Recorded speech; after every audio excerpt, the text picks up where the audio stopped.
नरेंद्र मोदी जी की आत्मा अदानी में है। तोता कहीं बैठा है, राजा कहीं बैठा है, और बहुत समय के लिए सारी की सारी ऑपोजिशन राजे पे अटैक कर रही थी, मगर असलियत यह है कि राजा राजा ही नहीं है, पावर किसी और के हाथ में है,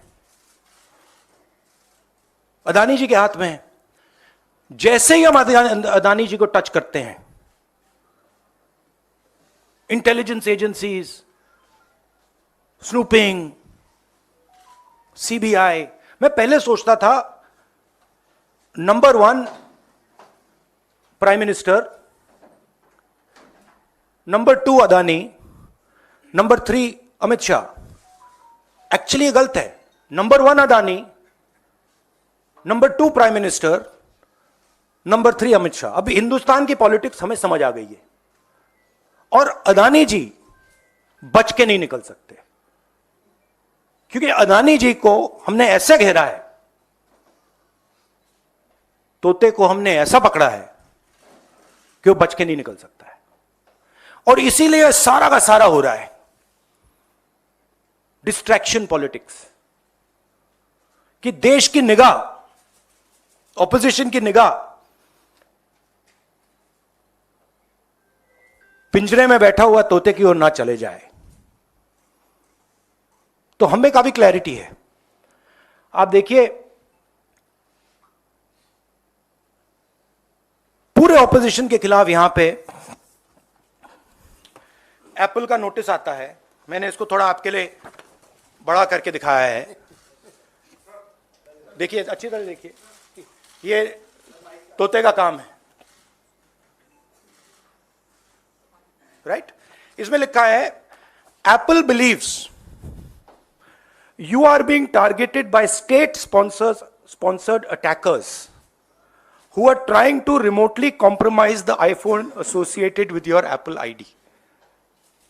अब ये मेरे ऑफिस में सब लोगों को मिला है, वेणुगोपाल जी को मिला है, कांग्रेस पार्टी में लिस्ट बनी हुई है, पवन खेड़ा, सुप्रिया, सीताराम येचुरी, अखिलेश यादव, प्रियंका चतुर्वेदी, महुआ मोइत्रा, राघव चड्ढा, टीएस सिंहदेव, लिस्ट है। और ये सारे के सारे किसी ना किसी तरीके से इस मामले में इन्वॉल्व है। और देश के युवाओं को मैं समझाना चाहता हूं, बताना चाहता हूं यहां हो क्या रहा है।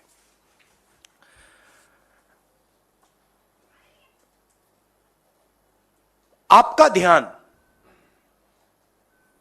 कभी इधर ले जाते हैं, कभी उधर ले जाते हैं, कभी इधर ले जाते हैं, आपके दिल के अंदर गुस्सा पैदा करते हैं। और जब आपके दिल में नफरत आती है, गुस्सा आता है, जो आपका भविष्य है, जो इस देश की पूंजी है, जो इस देश का धन है, उसको उठा के ये लोग ले जाते हैं। अदानी जी को हिंदुस्तान के पोर्ट्स पकड़ा दिए, हिंदुस्तान के एयरपोर्ट्स पकड़ा दिए। मुंबई एयरपोर्ट चाहिए था, सीबीआई ईडी का प्रयोग किया, मुंबई एयरपोर्ट दे दिया। एग्रीकल्चर में कानून बना दिए अदानी जी के लिए, फूड ग्रेन्स की स्टोरेज उनके हाथ में, इंफ्रास्ट्रक्चर उनके हाथ में, आप सड़कों पे चलते हो, सीमेंट उनके हाथ में। तो पूरा का पूरा देश ये 3-4 लोगों को पकड़ा रहे हैं। नुकसान किसका हो रहा है? हिंदुस्तान के युवा का हो रहा है। आपसे ये कहते हैं कि आप जाइए पढ़ाई कीजिए, आप जाइए आईएएस बनिए, आप जाइए इंजीनियर बनिए। आप में से 1% इंजीनियर बनेगा, 1% डॉक्टर बनेगा, 0.0000001% आईएएस बनेगा। तो ये आपको झूठे भविष्य का वायदा करते हैं, और जो आपका धन है आपके आंखों के सामने आपसे छीन के ले जा रहे हैं। यह हिंदुस्तान की आज सच्चाई है। कम लोग हैं जो इसके खिलाफ लड़ रहे हैं, मगर हम डरने वाले नहीं हैं, हम लड़ने वाले लोग हैं, हम पीछे नहीं हटेंगे। जितनी टैपिंग करनी है कर लो, कोई फर्क नहीं पड़ता, मुझे तो कोई फर्क नहीं पड़ता। अगर आपको मेरा फोन चाहिए मैं दे देता हूं, आपको उठा के ले लो। अब आपके कोई सवाल हो तो पूछिए। English English English. अच्छा नहीं, हिंदी में थोड़ा एक लाइन और। हिंदुस्तान की जो भविष्य है, उसके लिए सबसे जरूरी चीज न्याय है। अगर इस देश में, इस देश की जनता को, इस देश के युवाओं को न्याय ना मिले तो यह देश आगे नहीं बढ़ सकता है। और मैंने बहुत बार बोला है और मैं बोलता रहूंगा, और हम ये काम करके दिखा देंगे कि कास्ट सेंसस के बिना इस देश के युवाओं को न्याय नहीं मिल सकता।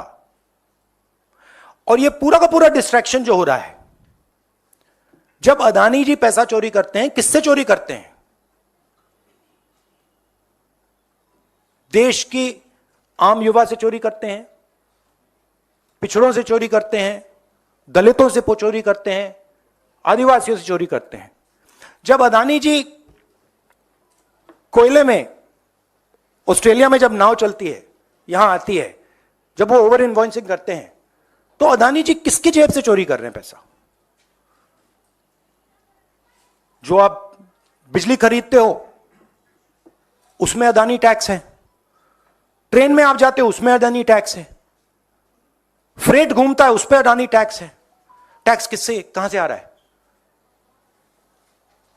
पिछड़ों की जेब से, दलितों की जेब से, आदिवासियों की जेब से, गरीब लोगों की जेब से, छोटे व्यापारियों की जेब से, और पूरा का पूरा ट्रांसफर इनकी जेब में हो रहा है।